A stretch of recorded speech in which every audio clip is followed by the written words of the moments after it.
दोस्तों यह मैथ्स का क्वेश्चन है, सिंपल मैथ्स है।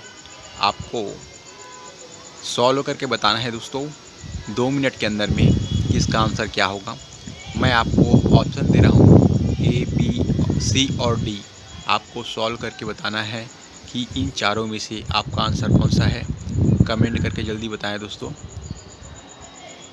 बुद्धिमान है वही जवाब दे पाएगा, लेकिन कोशिश सभी करें और कमेंट करके बताएं कि आपका आंसर क्या आ रहा है।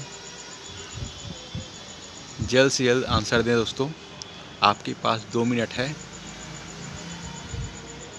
कमेंट के माध्यम से आप अपना आंसर दीजिए दोस्तों। और दोस्तों यदि आप हमारे पेज पर पहली बार आए हैं तो पेज को फॉलो कर लीजिएगा दोस्तों, ताकि आपको अपडेट्स मिलती रहें। और वीडियो अच्छी लगे दोस्तों तो वीडियो को शेयर और लाइक करना ना भूलें।